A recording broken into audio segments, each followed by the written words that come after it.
Hello बच्चों, कैसे हैं।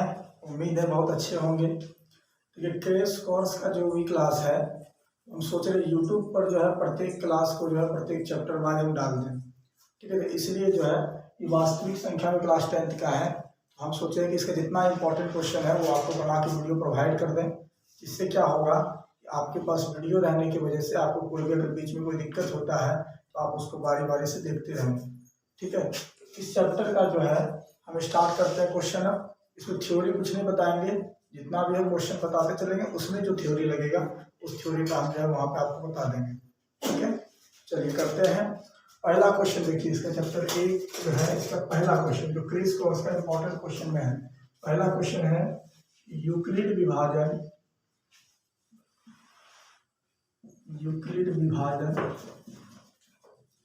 एल्गोरिथ्म का प्रयोग कर 135 और 225 का HCF ज्ञात कीजिए। HCF ज्ञात करें। अब देखिए, जहां तक बात है यूक्लिड विभाजन एल्गोरिथम का, तो ये आपने सिलेबस में पढ़ा होगा यूक्लिड विभाजन एल्गोरिथम।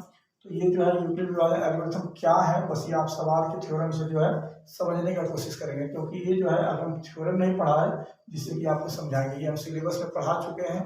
तो अभी जो है सिर्फ हम सवाल करते चलेंगे, जो भी डाउट होगा वो आपका इस सवाल से क्लियर हो जाएगा।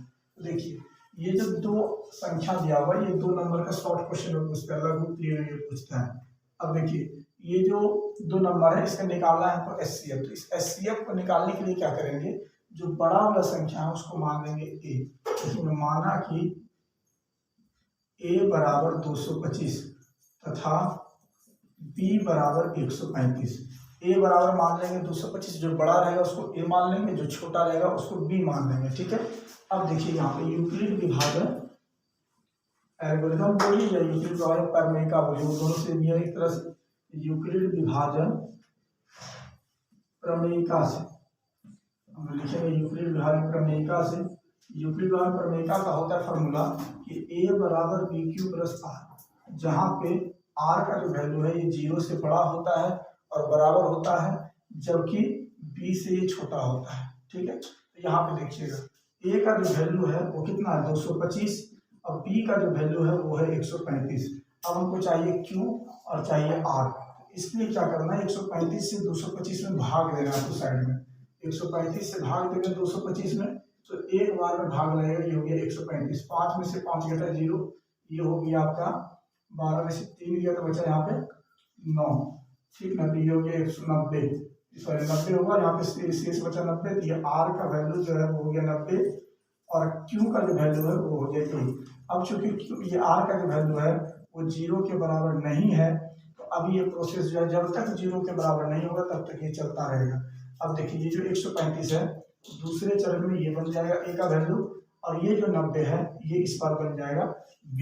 और देखिए, इससे जो है हम लोग इसमें डिवाइड करेंगे, ये हो जाएगा 135, ये एक बार में 90 हुआ, बचा कितना यहाँ पे, तो बचा यहाँ पे 45। और देखिए फिर से इस पर 0 नहीं है, तो यहाँ पे एक बार में जो है ये इसे जब डिवाइड किए तो एक बार में लगा इससे भाग, इस पर बचा 45।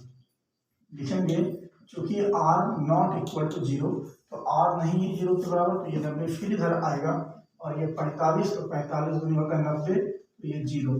तो देखिए यहाँ पे R का वैल्यू किसके बराबर हो गया, 0 के बराबर। तो जब R का वैल्यू 0 के बराबर हो जाए, ये 45 से जब भाग लगेंगे 90 में, तो देखिए 2 बार में जो है 45 दूनी 90, यहाँ पे हो गया 0। जब R का वैल्यू 0 के बराबर हो जाए, ये जो B का मान होता है वही उसका HCF होता है। लिखेंगे चूंकि R बराबर 0, इसीलिए HCF जो होगा, किसका HCF 225 और 135 का, वो हो जाएगा 45।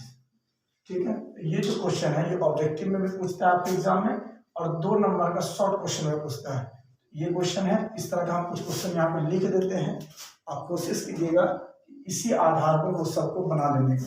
ठीक है, तो पहला है, ये हो गया 1 नंबर। इस तरह से जो है आपको जो साइड में बनाना है, इसी तरह का यही टाइप का क्वेश्चन है, वो देखिए। पहला जो है वो है 196 और दूसरा है इसी में 38,220। और दूसरा है जो कि आपको इसी तरह से बनाना है, वो है 867 और 255। ठीक है, इसमें भी देखिए वही करना है, सारा कुछ सेम है। जो बड़ा रहेगा उसको a मान लेना है, जो छोटा रहेगा उसको b मान लेना है, और यूक्लिड विभाजन प्रमेय का लगा देना है। फार्मूला है a बराबर बी क्यू प्लस आर। जो बड़ा रहेगा उसको a मानना है, जो छोटा रहेगा उसको q मानना है। उसके बाद जो जब तक r का वैल्यू 0 ना हो जाए तब तक आपको ये प्रोसेस जो है करते रहना है। r का वैल्यू जब 0 हो जाए तो ये जो b का मान होगा वही क्या हो जाएगा, उसका HCF। ठीक है, हमको लगता है कि आपको ये समझ में आ गया, और जल्दी से जल्दी इसको जो है नोट कीजिए, फिर हम अगले क्वेश्चन पर चलते हैं।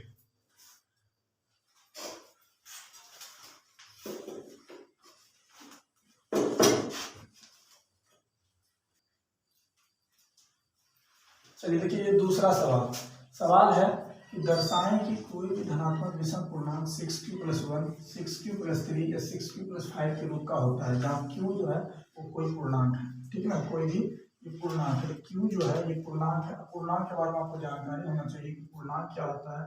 अगर कोई भी संख्या ऋणात्मक हो, 0 हो और धनात्मक हो, इस तरह की संख्या को हम लोग कहते हैं पूर्णांक। तो यहाँ पे कह रहा है कि विषम पूर्णांक, पहले तो धनात्मक का बात हो रहा है, उसके बाद बात हो रहा है विषम पूर्णांक का। यहाँ पे कह रहा है कि कोई भी जो धनात्मक विषम पूर्णांक होता है वो इस रूप का, इस रूप का या इस रूप का होता है। ठीक है, तो उसको हमको सिद्ध करना है। चलिए सिद्ध करके दिखाते हैं। इसके लिए क्या करेंगे हम लोग, देखिए माना कि एक कोई धनात्मक विषम पूर्णांक है, विषम पूर्णांक हम लोग मान लेंगे कि a जो है एक धनात्मक विषम पूर्णांक है, तथा b बराबर, देखिए ये जो 6 है इसको मान लेंगे b, तथा b बराबर 6 लिया गया। अब कहोगे सर ऐसा क्यों किया, तो देखिए यहाँ पे फार्मूला जो होता है यूक्लिड विभाजन प्रमेय का वो होता है a बराबर बी क्यू प्लस आर। ठीक है, तो यहाँ पे देखिए आपको देखने से पता चल रहा होगा 6q + 1 है। इसका अर्थ ये है कि q के साथ जो होता है वो b होता है, इसीलिए यहाँ पे q के साथ जो ये 6 है हम उसको b के बराबर ले लेंगे, इसलिए यहाँ पे b बराबर हमने 6 मान लिया। ठीक है, तो देखिए जब b बराबर 6 मान लिया, लेकिन इसीलिए यूक्लिड विभाजन प्रमेयिका से, यूक्लिड विभाजन प्रमेयिका से, अब यूक्लिड विभाजन प्रमेयिका से फार्मूला होता है a बराबर बी क्यू प्लस आर, जहाँ पे r का जो वैल्यू होता है वो क्या होता है, तो r का ये जो वैल्यू है वो 0 से बड़ा होता है, जबकि b से जो है छोटा होता है। तो b का मान मैंने माना था 6, तो ये r का मान क्या हो जाएगा, r बराबर 0, क्योंकि r 0 के बराबर है तो हो गया 0, फिर हो गया 1, फिर हो गया 2, 3, 4 और 5, 6 नहीं होगा, क्योंकि r का मान जो है वो b से छोटा है और b हमने 6 माना है, इसलिए r का जो मान होगा वो 6 से छोटा होगा, इसलिए 5 तक ही लेंगे। अब क्या करेंगे, बारी बारी से हम लोग जो है r का मान इसमें रखते चलेंगे और जो है देखते हैं क्या आता है। देखिए जब r बराबर 0 तब r का मान यहाँ पे हम 0 रखते, तो देखिए जब r बराबर 0 तब a बराबर बी क्यू प्लस आर है फॉर्मूला में। अब देखिए b का हम क्या माने हैं, b माने हैं 6, तो यहाँ पे हो गया 6। r देखिए r क्या माने हैं, हम माने 0, तो ये हो गया 0। अब हमको बता दो ये हो गया a बराबर 6q + 0, हम इसको लिख सकते हैं कि a बराबर ये हो गया 6q, क्योंकि +0 का कोई वैल्यू नहीं है, तो ये हो गया। अब देखिए जब r बराबर 1, तब जब r का वैल्यू 1 होगा, तब देखिए जब r बराबर 1 होगा तब a बराबर क्या होगा, तो बी क्यू प्लस आर है, तो b की जगह पे हो गया 6, ये हो गया 6q प्लस r, तो r की जगह पे है 1, तो ये हो गया 1। ठीक है, तो ये हो गया a बराबर 6 + 1। उसी तरह से देखिए जब r बराबर लेंगे 3, तब देखिए तो a बराबर हो जाएगा 6q प्लस, सॉरी पहले 2 ले लेते हैं, r बराबर जब 2 लेंगे तो हो जाएगा a बराबर 6q + 2। लेकिन जब r बराबर 3, तब देखिए तब a बराबर हो जाएगा 6q + 3। जब r बराबर लेंगे 4, तब देखिए तब a बराबर हो जाएगा 6q + 4। जब r बराबर लेंगे हम लोग 5, तब a बराबर हो जाएगा 6q + 5। ठीक है, अब देखिए आप लोग को मालूम होगा ये 1 जो है विषम पूर्णांक है, 3 जो है विषम पूर्णांक है, 5 भी विषम पूर्णांक है, तो ये विषम पूर्णांक है तो फिर ये भी विषम पूर्णांक होगा। 3 विषम पूर्णांक है तो फिर ये भी विषम पूर्णांक होगा। 5 विषम पूर्णांक है फिर ये भी विषम पूर्णांक होगा। और क्वेश्चन में हमको यही सीधे करके दिखाना है, ये भी संपूर्णांक है। ये हो गया 6q + 1, ये हो गया 6q + 3 और ये हो गया 6q + 5 लिखेंगे। चूंकि ये 1, 3 और 5 क्या है, विषम पूर्णांक है, तो इसके साथ ये जो है ये भी विषम पूर्णांक होगा। ठीक है, तो लिखेंगे चूंकि 1, 3 और 5, या इसको ना लिखिए आप ऐसा कीजिए, ये लिखिए चूंकि 6q + ये 6q या 6q + 2, 6q + 2 या 6q + 5, 6q + 4 समपूर्णांक है, समपूर्णांक है, समपूर्णांक है। अतः ये जो बच गया 6q + 1, 6q + 1 या 6q + 3 या 6q + 5 धनात्मक विषम पूर्णांक होगा। ठीक है, तो हो गया ये प्रूफ। हमको ये प्रूव करके दिखाना था कि 6q + 1, 6q + 3 या 6q + 5 जो है वो धनात्मक विषम पूर्णांक होगा। इसके लिए हम देखो एक बार फिर समझा देते हैं। हम क्या करेंगे, कोई भी धनात्मक पूर्णांक a मैंने मान लिया और b बराबर ले लेंगे 6, क्योंकि यहाँ पे b का मान जो होगा वो 6 होगा। अब यूक्लिड विभाजन प्रमेय क्या होता है, a = bq + r, r का जो वैल्यू 0 से बड़ा हो गया जबकि b से जो है छोटा हो गया, तो r का वैल्यू चूंकि 0 के बराबर है तो 0 ले लिए, और b से छोटा है तो b का वैल्यू 6 है, तो 6 से छोटा तो 5 होता है, तो 5 तक ले लिए। अब बारी बारी से हम r का वैल्यू रखते चले तो a का वैल्यू जो है मेरा वो आते चले जाए। ठीक है, अब यहाँ पे हमको दिख रहा है कि ये जो है सम संख्या है, ये सम है तो ये भी सम होगा, ये सम है तो ये भी सम होगा, ये सम है तो ये भी सम होगा। तो क्या बच गया, ये विषम है तो ये भी विषम है, ये विषम है तो ये भी विषम है, ये विषम है तो ये भी विषम है। यही लिख दिया यहाँ पे कि ये और ये जो है वो सब पूर्णांक है। अतः स्पष्ट है ये वाला, ये और ये जो है विषम पूर्णांक होगा। ठीक है, ये हो गया प्रूफ। ये क्वेश्चन था 2 नंबर में ये पूछता है। ठीक है, अगर कोई तरह का डाउट हो तो इसको जो है लिख लीजिए, ना तो फिर ठीक है। धन्यवाद।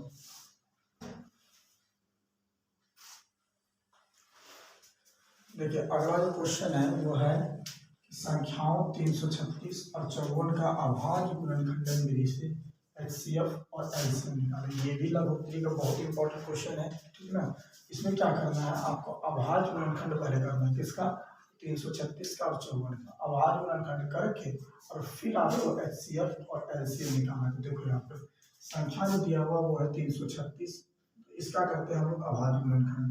ये 2 से भाग लग जाएगा, 2 से भाग देंगे तो 2 का 2 ही हो गया, 2 6 12 और 2 8 16, फिर 2 से भाग देंगे 8 दूनी 16, 4 दूनी 8, फिर 2 से भाग देंगे 4 दूनी 8 और 2 दूनी 4, फिर 2 से भाग देंगे तो ये कितना 2 दूनी 4 ये 1, और 3 से भाग देंगे 21। ठीक है, ये हो गया 336 बराबर 2 गुना 2 गुना 2 गुना 2 गुना 3 गुना 7।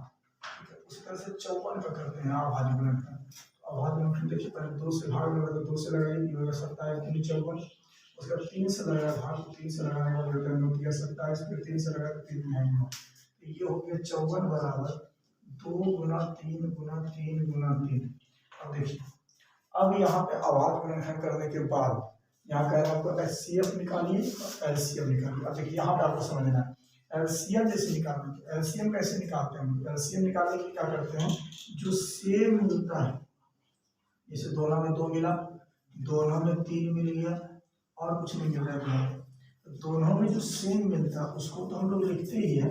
अगर हमको निकालना है LCM किसका भाई, तो 336 और 54 का, तो क्या करेंगे, जो सेम मिला उसको पहले लिखते हैं, वो 2 गुना 3, और एक ही लिखना है दोनों में, जैसे 2 मिल गया 2 लिख दिए, 3 मिल गया 3 लिख दिए। अब जो जो नहीं मिला वो सब को लिख देंगे क्योंकि हम निकाल रहे हैं LCM। तो कौन कौन नहीं मिला भाई, तो ये 2 नहीं मिला, ये भी 2 नहीं मिला, ये भी 2 नहीं मिला और ये 7 नहीं मिला, तो हो गया 2 गुना 2 गुना 2 और गुना 7, 2 गुना 2 गुना 2 गुना 7। ठीक है, और क्या क्या नहीं मिला, ये 3 2 को नहीं मिला, ये 3 भी 2 को लिख देंगे। ठीक है, तो ये सब जब गुना करेंगे तो जो संख्या यहाँ पे आता है मेरा वो हो जाएगा इसका LCM। तो गुना करने के बाद देख लेते हैं, ये हो गया 3 दूनी 6 दूनी 12, 12 दूनी 24 और 24 दूनी 48। ठीक है, और ये हो गया 3 3 9 63, गुना करने के लिए 8 24 के 4 धातु 848 8 50 40 12 2 रहा 24 और 1 25 पे ये रहता है 4 2 5 5 10 कितना ये रहता है 3024। ये हो गया इस संख्या का क्या एलसीएम। और एचसीएफ निकालना है तो एचसीएफ तो और आसान होता है। एचसीएफ में क्या करना है, जो सेम होता है वही संख्या है तो उसका एचसीएफ सेम आपको क्या दिख रहा है 336 और 54 में आपको सेम दिख रहा है 2, तो 2 हो गया। उसके बाद आपको दिख रहा है 3, ये 3 है, ये हो गया 3 दूनी 6, ये हो गया इसका क्या, इसका हो गया ये एचसीएफ और ये इसका हो गया एलसीएफ। ये एकदम आसान क्वेश्चन होता है आपका। इसमें क्या करना है, पहले आभाज्य गुणनखंडन, आभाज्य गुणनखंडन करने का यही तरीका है, 2 से पहले भाग लगाइए, फिर 3 से लगाइए, फिर 4 से पहले मिनिमम नंबर से लगाना आपको होगा। सबसे छोटा नंबर कौन है जिससे भाग लगता लगा दिए।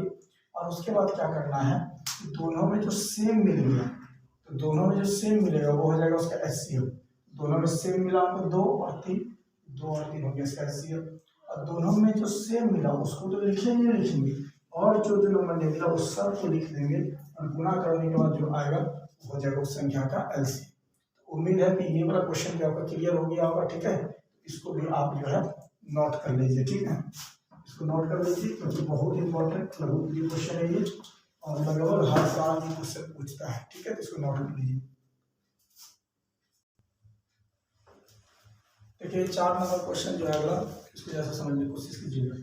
कह रहा है कि एचसीएफ जो है ये 306 और 657 का 9 है, तो कह रहा है आपको कि एलसीएम जो है इसका कितना होगा।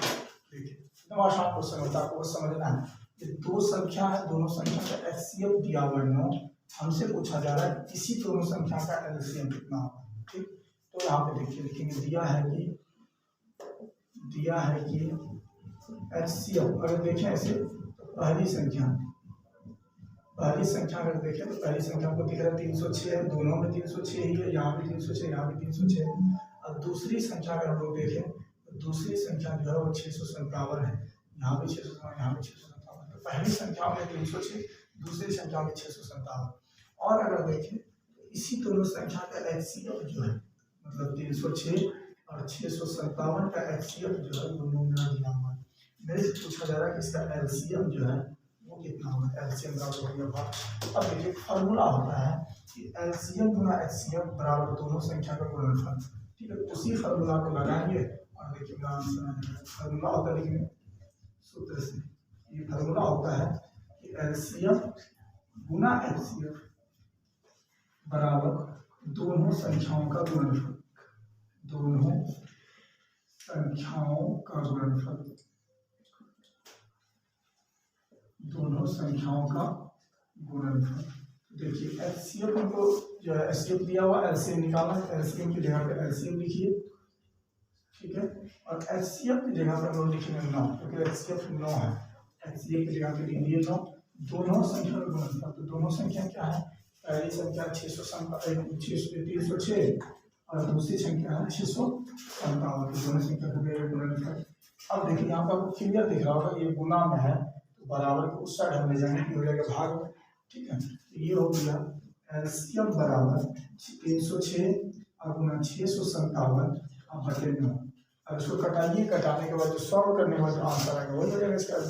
कटाते हैं 3 से अगर इसको कटा, 9 से अगर इसको कटाते हैं तो कितना बार में कटेगा, ये 9 दिया 27 और ये 9 चौक 36, 34 बार में ये जो है कैंसिल हो गया। इसको गुना करेंगे आंसर आ जाएगा 657 और गुना करते हैं हम लोग 34। ये 728 का 8 रहा 2, 5 और 20 और 2 22, 22 को 2 रहा 2, 6 24 और 25 26, 27 से 1 रहा 2, 5 से 15 2 17 7 रहा 1, 1 छूट गया 18 से 19, ये हो गया 8, ये हो गया 3, 6 से 12 के 3, 10 से 12 2 रहा 1, ये हो गया एलसीएम बराबर 22,338। एकदम आसान होता है। देखिए इसमें कुछ भारी है ही नहीं, इसमें आपको कोई भी संख्या जो रहेगा उसमें से आपको एचसीएफ या एलसीएम दिया हुआ रहेगा, उसमें ध्यान ये रखना है इस फार्मूला को। ये फार्मूला अगर आपके ध्यान में है तो इस तरह क्वेश्चन जो है आप आराम से बना दीजिएगा। देखिए यहाँ पे एचसीएफ जो है वो दिया था 9, एलसीएम कह रहा था निकालना, दोनों संख्या मेरे पास दिया हुआ था, पहली संख्या में 306, दूसरी संख्या में 657, तो एचसीएफ जो है दिया हुआ, एलसीएम को निकालना है। फार्मूला यही है, एलसीएम गुना एचसीएफ बराबर दोनों संख्या गुणनफल। एलसीएम निकालना है, एचसीएफ 9 है, दोनों संख्या में गुणनफल, तो दोनों संख्या क्या है, एक संख्या 306 और दूसरा संख्या 647। अब देखिए यहाँ जो 9 है ये गुना में है, उस साइड जाएगा तो भाग हो जाएगा। अब 9 से इसको लगाने भाग, तो 9 किया हुआ 27, 25 3 और 6 हो गए 36, 9 चौक हो गए 36, और जैसे इसको गुना करेंगे ये हो जाता है 22,338। आगे ठीक है, इसको आप नोट कर लीजिए।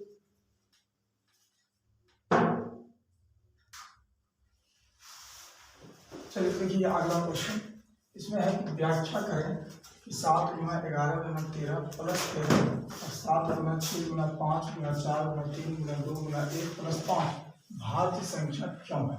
आपको इसमें प्रूफ करके दिखाना है ये दोनों का दोनों भाज्य संख्या है।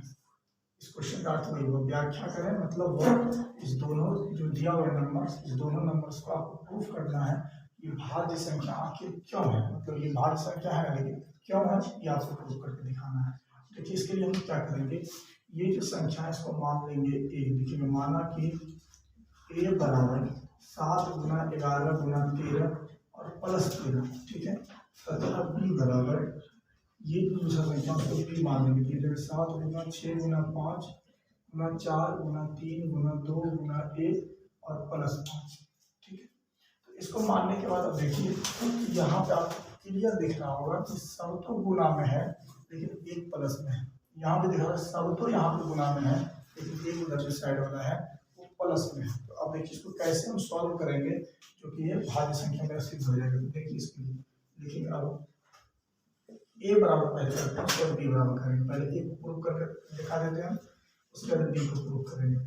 ये 7 गुना 11 गुना 13 प्लस 13, देखिए एक काम करते हैं हम लोग, ये जो है यहाँ से यहाँ तो आपको एक टर्म दिख रहा है क्योंकि सब का सब गुना में है, और ये जो है आपको दूसरा टर्म दिख रहा है। एक काम करते हैं यहाँ से क्या करते हैं 13 को कॉमन निकाल देते हैं, तो ये हो जाएगा ए बराबर 13 और गुना ये हो गया 7 गुना 11 अब प्लस यहाँ से 13 आगे बाहर, यहाँ कुछ नहीं है तो यहाँ बचा 1, ठीक है। अब देखिए ये हो जाएगा ए बराबर 13 गुना 11 7 77 और प्लस 1, तो 77 और 1 हो गया 78, तो ए बराबर हो गया 13 गुना 78। अब 78 का कीजिए आवाज गुणनफल, जब 78 का हम लोग करते हैं आवाज गुणनफल तो 2 से भाग लगाएंगे, ये हो गया 3 दूनी 6 और 6 किया 18, सॉरी 3 दूनी 6 है ना, अच्छा ये हो गया 9 दूनी 18, हाँ उसका 3 से भाग है 3 का 3 और ये हो गया 3 क्या है 9, तो ये जो है 39 39 दूनी 78, ठीक है। तो ये जो है ए बराबर जो है मेरा आ गया 13 गुना 78 की जगह पे आ गया 2 गुना 3 गुना 13। अब इसी को मैंने समझना, यहाँ से आप समझ गए, इस तरह का क्वेश्चन आपका बनेगा। देखिए यहाँ अब जब ये सब संख्या आपको दिख रहा है, देखिए ये सब का सब संख्या अभाज्य संख्या है, मतलब ये सब वैसी संख्या है जिसमें एक से और स्वयं से भाग लगता है। देखिए 13 में कौन कौन संख्या से भाग लगता है, 1 और 13 से। 2 में कौन कौन संख्या से भाग लगता है, 1 और 2 से। 3 1 और 3 से, 1 और 13 से, है ना। तो ये सब का सब अभाज्य संख्या है, तो हमें थ्योरम पढ़ना होता है कि सभी अभाज्य संख्या का गुणनफल जो होता है वो भाज्य संख्या होता है, ठीक है। तो ये देखिए चूंकि ये अभाज्य संख्या का गुणनफल है तो ये जो ए होगा ये भाज्य संख्या, क्यों, क्योंकि ये देखिए अभाज्य संख्या से भाग लगने वाली संख्या होगी। देखिए चूंकि ए बराबर 13 गुना 2 गुना 3 गुना 13 अभाज्य संख्याओं का गुणनफल है, अभाज्य संख्याओं का गुणनफल है, गुणनफल है, ठीक है। ये सब का सब संख्या जो है वो अभाज्य संख्या है, ये तो ए का गुणनफल जो हुआ सब का सब अभाज्य है, तो इसीलिए ये जो ए होगा भाज्य संख्या होगी, इसलिए ए एक भाज्य संख्या होगी, भाज्य संख्या होगी, क्योंकि ये सिद्ध किया हुआ कर्म है कि अभाज्य संख्या का गुणनफल जो है वो भाज्य संख्या होता है, ठीक है। अब आप एक चीज यहाँ पे भी समझ लीजिए, अभाज्य संख्या बता ही दी, वैसी संख्या जो एक और स्वयं से भाग लगती है। भाज्य संख्या क्या होती है, तो वैसी संख्या जो एक और स्वयं के अलावा और भी अन्य संख्याओं से भाग लगती है।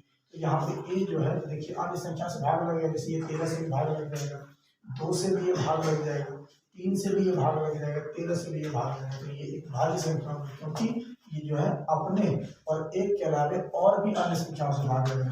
तो ये और ये जो है देखिए सब का सब अभाज्य है, अभाज्य संख्या का गुणनफल है, इसलिए ये जो है भाज्य संख्या ये प्रूफ हो गया। आपको इसी तरह से जो है प्रूफ करना है, ठीक है ना। तो ये ए हुआ।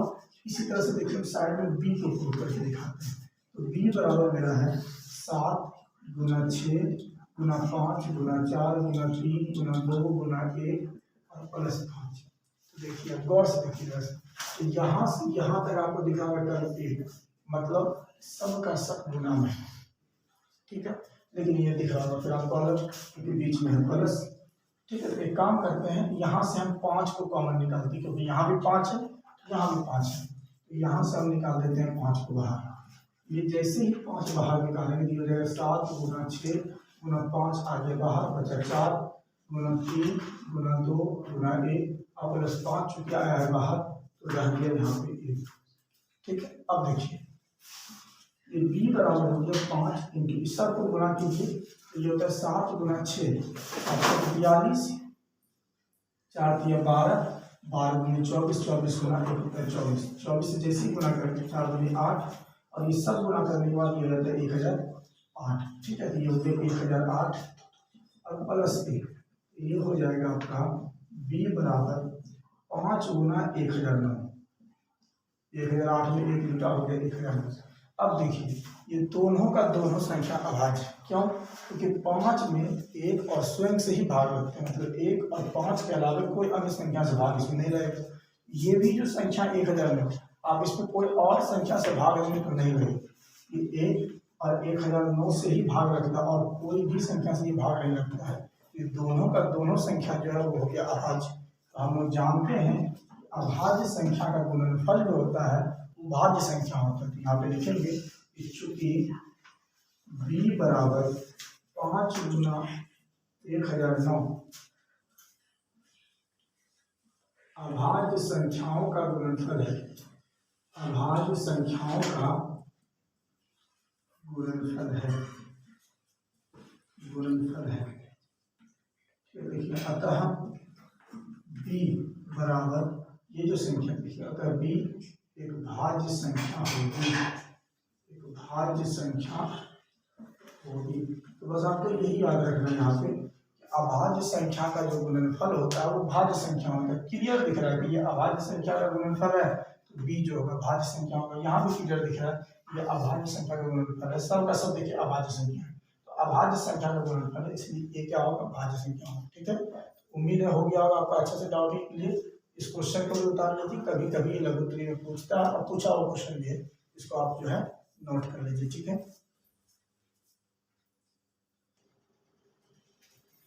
देखिए ये जो क्वेश्चन है बिहार बोर्ड का सबसे इम्पोर्टेंट क्वेश्चन जो है वास्तविक संख्या का, वास्तविक संख्या जो आपका क्लास 10 का चैप्टर है उस चैप्टर का सबसे इम्पोर्टेंट अगर क्वेश्चन हम बोले ये क्वेश्चन है, ठीक है।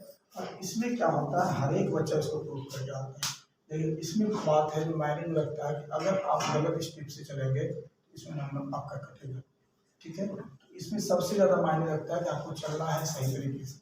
आप अगर सही तरीके से इसको प्रूव करते हैं तो फुल नंबर भी मिलेगा, गलत तरीके से प्रूव करते हैं एग्जाम में काट भी देगा इसको, है ना।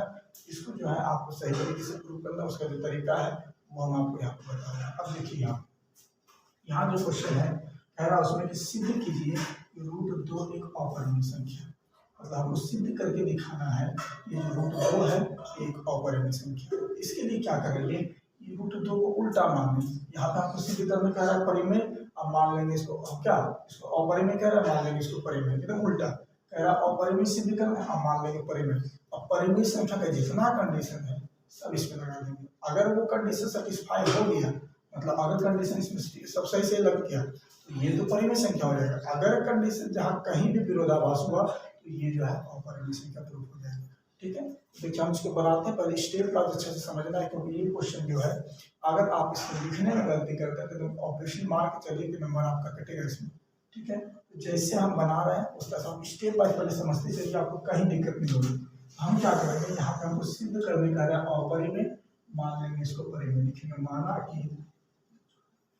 माना कि √2 एक परिमेय संख्या है। हम मान लेंगे कि √2 जो है वो एक परिमेय संख्या है, ठीक है। परिमेय संख्या का क्या क्या कंडीशन होता है? परिमेय संख्या का सबसे पहला कंडीशन होता है कि परिमेय संख्या p बटे q के रूप का होता है। तो लिखेंगे जिसे p बटे q के रूप में लिखा जा सकता है, क्योंकि हम इसको मान लीजिए परिमेय संख्या है, p बटे q के रूप में लिख सकते हैं। लिख दीजिए p बटे q के रूप में लिखा जा सकता है। ठीक है, अब देखिए एक और होता है परिमेय संख्या का कंडीशन। क्या? ये अगर परिमेय संख्या है तो p और q का सिर्फ ये जो है सह अभाज्य होगा, इसका मतलब HCF जो होगा वो एक होगा। देखिए मतलब हाँ p और q सह अभाज्य संख्या होगी, अर्थात HCF जो होगा किसका? p और q का एक होगा। ठीक है, तो ये होता है परिमेय संख्या कंडीशन। ये अगर परिमेय संख्या मान लिए हम इसको p बटे q के रूप में लिख सकते हैं। तो p और q जो होगा वो सह अभाज्य होगा। सह अभाज्य का मतलब हुआ उसका HCF जो होगा वो एक होना चाहिए। अब देखिए अगर इसका HCF एक के अलावा मतलब इसका गुणनखंड एक के अलावा कुछ और आया तो वहां पर हो जाएगा विरोधाभास, और जैसे ही विरोधाभास हुआ तो ये जो है अपरिमेय संख्या फिर जो है प्रूफ हो जाएगा। देखते हैं बनाते हैं। हम चूंकि रूट 2 को मान रहे हैं क्या? परिमेय संख्या, इसको हम लिखेंगे p बटे q के रूप में। ठीक है, अब देखिए यहाँ पे q जो है वो भाग में है, इधर आगे तो गुना हो जाएगा, ये जगह रूट 2 इंटू q। अब बराबर अब यहाँ पे है रूट, तो कर देंगे दोनों तरफ वर्ग। वर्ग जैसे करेंगे तो रूट हट जाएगा। ठीक है, देखिए दोनों तरफ वर्ग कर लेते हैं, दोनों तरफ वर्ग कर लेते हैं दोनों तरफ वर्ग। तो यहाँ हो जाएगा रूट 2q का होल स्क्वायर बराबर p का स्क्वायर। ये देखिए रूट है यहाँ पे, रूट 2 का स्क्वायर होगा 2 और p का q का स्क्वायर जो हो जाएगा q बराबर हो जाएगा p स्क्वायर। अब देखिए यहाँ इसको मानो समीकरण 1। ठीक है, अब यहाँ देखिए दो गुना में बदल जाएगा तो क्या हो जाएगा? भाग में लिखेंगे q स्क्वायर बराबर p स्क्वायर और बटे 2। अब आपको स्पष्ट दिख रहा है कि ये जो 2 है वो p स्क्वायर को भाग रहा है ना? ये जो 2 है ये p स्क्वायर को भाग दे रहा है। लिखेंगे चूंकि 2 p स्क्वायर को विभाजित करता है, ये जो 2 है वो p स्क्वायर को विभाजित कर रहा है। तो इसीलिए ये प्रमेय है कि अगर कोई भी संख्या तो संख्या के स्क्वायर को विभाजित करता है वही संख्या जो है इसको भी विभाजित करेगा, उस संख्या को भी विभाजित करेगा। तो ये कंडीशन होता है। ये जो संख्या 2 है ये p स्क्वायर को विभाजित करता है, इसीलिए ये जो 2 है ये p को भी विभाजित करेगा। यही आप लिखेंगे क्योंकि p जो है 2 जो है p स्क्वायर को विभाजित करता है, तो इसीलिए 2 p को भी विभाजित करेगा, p को भी विभाजित करेगा। और इसको मान लेंगे हम लोग 2। अब यहाँ पर ध्यान दीजिए p, यहाँ पे देखिए p का एक गुणनखंड 2 आ चुका है ना? अब आगे हम सॉल्व करते हैं, इसको देखते हैं और क्या क्या होता है। अब देखिए तो जब p स्क्वायर को हम 2 से डिवाइड कर रहे थे तो क्या आ रहा है? q स्क्वायर आ रहा है। जब p को 2 से डिवाइड करेंगे तो कुछ ना कुछ आएगा ना, हम मान लेते हैं कुछ नहीं आता है। ठीक है, इस तरह से ये 2 जो है भाग में है, उधर जाकर तो गुना हो जाएगा तो p बराबर हो जाएगा 2r। यही लिखेंगे माना कि इधर देखिए माना कि p बराबर 2r, p बराबर हम मान लिए 2r, तो करेंगे दोनों तरफ वहां पे स्क्वायर। देखिए दोनों तरफ वर्ग करेंगे, दोनों तरफ वर्ग करने पर दोनों तरफ कर देते हैं वर्ग। ये हो जाएगा p स्क्वायर बराबर 2r स्क्वायर, ये हो गया p स्क्वायर बराबर 2 का स्क्वायर 4 r का स्क्वायर r स्क्वायर। इसको मान समीकरण। अब देखो ऐसा क्यों किए? ऐसा इसलिए किए कि इस तरह से करने से मेरा क्या होगा फायदा? यहाँ देखिए p स्क्वायर का वैल्यू आ गया और यहाँ भी देखिए p स्क्वायर है, तो ये जो p स्क्वायर का वैल्यू 4r स्क्वायर आया, इसको यहाँ से उठाकर हम डाल देंगे यहाँ। इससे क्या होगा कि मेरा q स्क्वायर का वैल्यू आ जाएगा। ठीक है, तो देखिए समीकरण 1 में समीकरण 3 का मान समीकरण 1 में समीकरण 3 का मान रखने पर समीकरण 1 में समीकरण 3 का मान रखते हैं। समीकरण 1 है 2q स्क्वायर बराबर p स्क्वायर। हम ये p स्क्वायर की जगह पे जो है हम रख देंगे 4r स्क्वायर।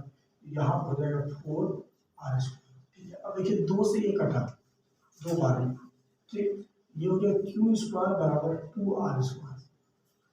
अब ये जो 2 है ये यहाँ गुना में इधर अगर भाग हो जाएगा, इधर q²/2 बराबर r²। अब स्पष्ट आपको दिख रहा है ये q² को 2 भाग लगा है। ठीक है, तो वही लिखेंगे यहाँ पे, चूंकि 2 q² को विभाजित करता है, चूंकि 2 q² को विभाजित करता है, इसीलिए ये जो 2 होगा वो q को भी विभाजित करेगा। ये जो है बाबू कंडीशन होता है, आपको इसको ध्यान रखना है। अगर जो है कोई भी संख्या उसकी स्क्वायर को विभाजित करता है, वही संख्या वो जो मूल संख्या है उसको भी विभाजित करेगा। ये जो है थ्योरम है जो आपको जो है ध्यान में रखना है। तो वही होगी यहाँ पे 2 जो है यहाँ पे देखिए स्पष्ट दिख रहा है q² को 2 विभाजित कर रहा है, वही यहाँ पे लिखिए कि q² को 2 विभाजित करता है, इसीलिए q को जो है 2 जो है विभाजित करेगा। अब देखिए यहाँ पे इसको मान लो समीकरण 3 हो गया, तो इसको मान लो 4। अब 2 और 4 को देखो स्पष्ट रूप से, 2 और 4 यहाँ पे p² को विभाजित कर रहा है 2, और यहाँ पे q को, यहाँ पे देखो p को विभाजित कर रहा है 2, यहाँ पे q को विभाजित कर रहा है 2। तो यहाँ पे जो है p और q का एक अन्य गुणनखंड मेरा 2 आ गया, क्योंकि आना नहीं था, आना कितना था 1 और आ गया 2। तो वही लिखेंगे 2 और 4 से, लिखेंगे 2 और 4 से, ये हो गया समीकरण नंबर 2 और ये हो गया 4। तो इससे हमको पता चल रहा है कि p और q का एक अन्य गुणनखंड जो है 2 है। लिखेंगे p और q का एक अन्य गुणनखंड 2 है।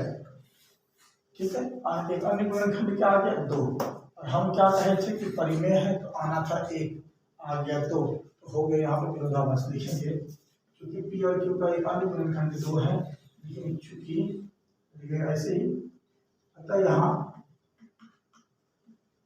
विरोधाभास होने लगा। विरोधाभास उत्पन्न होने से मेरी कल्पना गलत हो गई। देखिए यहाँ पे मेरा कल्पना क्यों गलत हुआ, क्योंकि हम जो है √2 को माने थे परिमेय संख्या, है ना। तो यही जो मानना है मेरा कल्पना वो गलत हो गया। क्यों गलत हुआ भाई, क्योंकि √2 का जो है p का जो ये जो है इसका 2 अन्य गुणनखंड आ गया, 2 आ गया, क्योंकि आना था 1, आ गया 2। तो वही हम कह रहे हैं यहाँ पे, यहाँ विरोधाभास हो गया। और विरोधाभास होने की वजह से क्या हुआ, ये जो मेरा कल्पना था, मेरा जो मानना था वो गलत सिद्ध हो गया। ठीक है, लेकिन इस प्रकार अतः √2 एक अपरिमेय संख्या है, एक अपरिमेय संख्या है। आप एकदम इस तरह से जाके एग्जाम में प्रूफ कीजिए, आपका 1 नंबर भी जो है एग्जाम में नहीं कटेगा। ठीक है, देखिए यहाँ पे एक और हम इसको रिपीट कर देते हैं। यहाँ पे क्वेश्चन में कह रहा है कि इसको अपरिमेय सिद्ध कीजिए। आपको क्या करना है, उल्टा मानना है। ये अपरिमेय सिद्ध करना था, मान लेना है इसको परिमेय। अब परिमेय संख्या का क्या करते हैं, मतलब उसको हम p और q के रूप में लिखते हैं। ठीक है, और क्या होता है, तो p और q जो होता है परिमेय संख्या का वो सहअभाज्य होता है। अब सहअभाज्य का मीनिंग भी स्पष्ट कर दीजिए। सहअभाज्य का मतलब होता है उसका HCF जो होगा वो 1 होगा। ठीक है, अब देखिए तो चूंकि हम इसको माने परिमेय, तो परिमेय संख्या को p और q के रूप में लिखते हैं। अब इसको सॉल्व किए, यहाँ पे q था गुना में, भाग में कह रहा है गुना हो गया। अब यहाँ पे रूट है, इस रूट को हटाने के लिए कर देंगे दोनों तरफ वर्ग, और जैसे ही वर्ग किए ये दोनों तरफ स्क्वायर। अब देखिए यहाँ पे √2 का स्क्वायर होगा 2 होगा, और ये q का स्क्वायर हो गया q², यहाँ p का स्क्वायर होगा p², इसको मान समीकरण 1। अब देखिए यहाँ जो 2 है ये गुना में है, इधर आएगा तो भाग हो जाएगा, तो ये जगह p²/2। यहाँ पे जो है ये 2 है वो देखिए स्पष्ट दिख रहा है, तो 2 जो है वो p² को विभाजित कर रहा है, तो इसीलिए 2 जो होगा वो p को भी विभाजित करेगा। और हम बता दिए ये जो है थ्योरम है, इसमें कंफ्यूज नहीं करना है किसी को।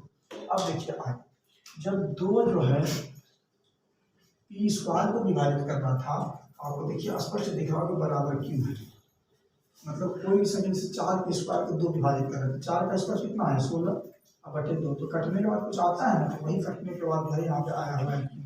उसी तरह से 4 को भी अगर हम 2 से विभाजित करें कुछ ना कुछ आएगा। वही अब मान लीजिए जब p को 2 विभाजित करेंगे तो यहाँ भी कुछ ना कुछ आएगा। ठीक है। तो हम इसको मान लें कि यहाँ पे आर आए, ठीक है, यहाँ पे आर है। अब ये जो 2 है यहाँ पे भाग में इधर जाएगा तो गुना हो जाएगा, तो हो जाएगा P बराबर 2R। वही यहाँ पे हम मान लेंगे, तो माना कि P बराबर 2R, ठीक है। अब क्या करेंगे, दोनों तरफ वर्ग करेंगे। जब दोनों तरफ वर्ग करेंगे यहाँ आएगा P स्क्वायर बराबर 2R स्क्वायर, यहाँ पे P स्क्वायर बराबर 2 का स्क्वायर 4, R का स्क्वायर R स्क्वायर, ठीक है। अब देखिए यहाँ पे समीकरण 1 में आपको दिख रहा होगा P स्क्वायर, और यहाँ जो समीकरण इसमें भी दिख रहा है P स्क्वायर। एक काम करते हैं हम लोग, जो 1 है इसमें हम लोग जो है ये P स्क्वायर का वैल्यू उठा कर वही देखिए समीकरण 1 में समीकरण 3 का मान रखने पर, तो समीकरण 1 ये था, यहाँ पे लिख दिए। इसमें जो यहाँ P स्क्वायर था, इस P स्क्वायर की जगह पे हम रख दिए 4R स्क्वायर। अब देखिए 2 से 4 बार में कटा, ये हो गया Q स्क्वायर बराबर 2R स्क्वायर। अब यहाँ जो 2 है ये गुना में है, इधर आएगा तो भाग हो जाएगा। यहाँ पे भी जो है स्पष्ट है कि 2 जो है वो Q स्क्वायर को विभाजित करता है, वही लिखिए 2 जो है Q स्क्वायर को विभाजित करता है, इसलिए 2 जो होगा वो Q को भी विभाजित करेगा। यहाँ पे देखिए अब स्पष्ट है।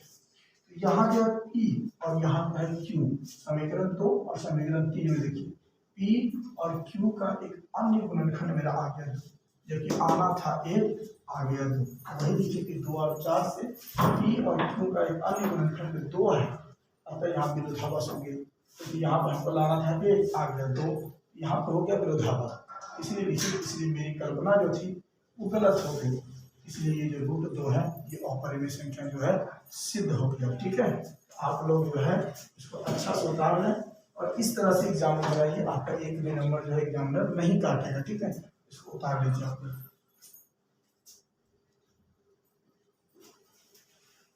देखिए अपरिमेय संख्या सिद्ध करने का एक ये भी क्वेश्चन है, इस तरह का क्वेश्चन देगा और ये बहुत शॉर्ट होता है। और अभी तक जहाँ देख रहे हैं एग्जाम में ज़्यादा इसी तरह का क्वेश्चन पूछता है, मतलब आपको कोई भी प्लस माइनस में दे देगा, आप कहेंगे कि इसको सीधी करके दिखाइए कि अपरिमेय संख्या। आपको पता है इससे पहले क्वेश्चन से देखिए उससे ये बहुत आसान होता है, लेकिन इसको सिद्ध करना कितना आसान है। यहाँ पे कह रहा है कि सिद्ध कीजिए ये जो है एक अपरिमेय संख्या, देखिए माना वही काम करेंगे, उल्टा मान लेंगे। माना कि 5 + √3 एक परिमेय संख्या है, ठीक है। इसको मान लेंगे ये एक परिमेय संख्या है, ठीक ना। इसको हमको सिद्ध करना अपरिमेय, मान लेंगे परिमेय। अब परिमेय का कंडीशन लगा देंगे, क्या होता है परिमेय कंडीशन, इसको अब P/Q के रूप में लिख सकते हैं, लिख दी।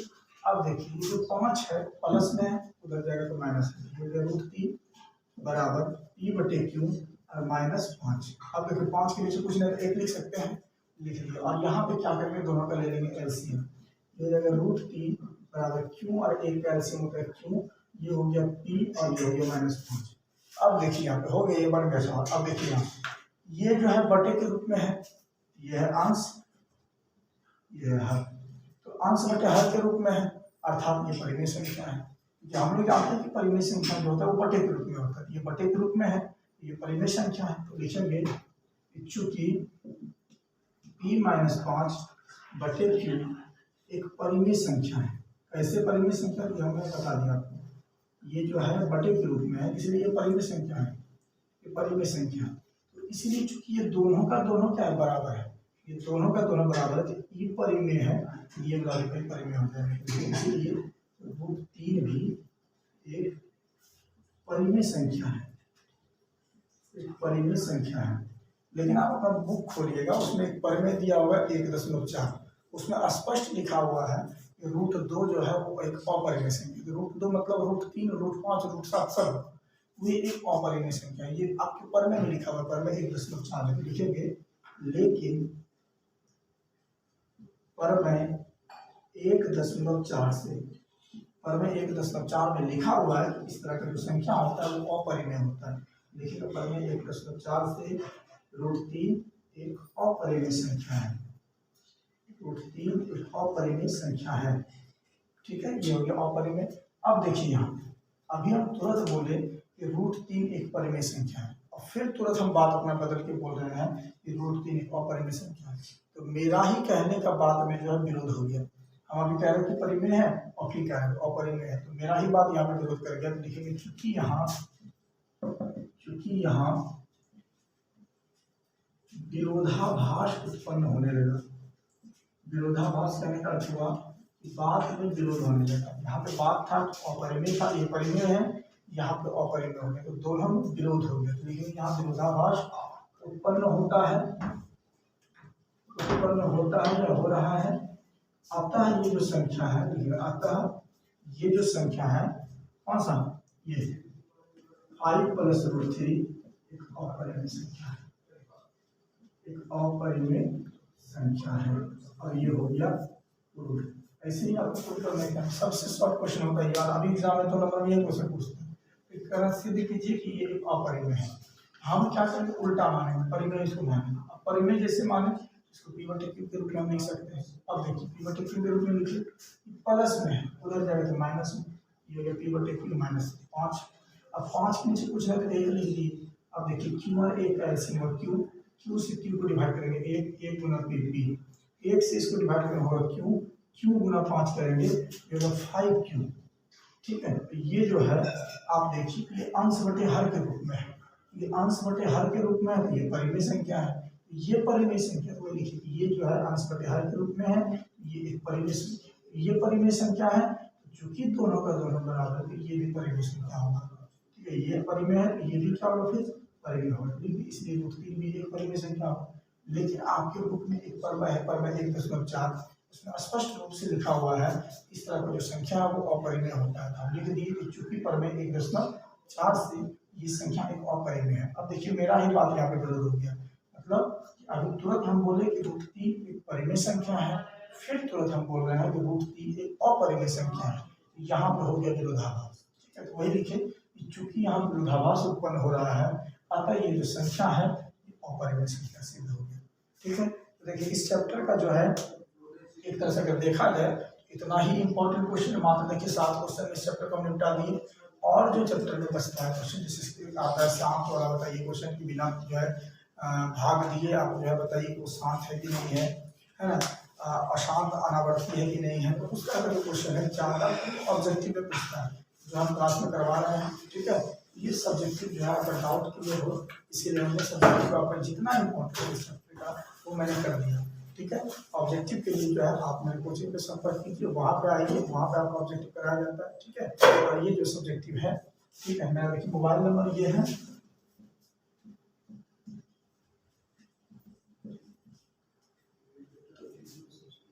देखिए इस मोबाइल नंबर पे आप संपर्क कीजिए।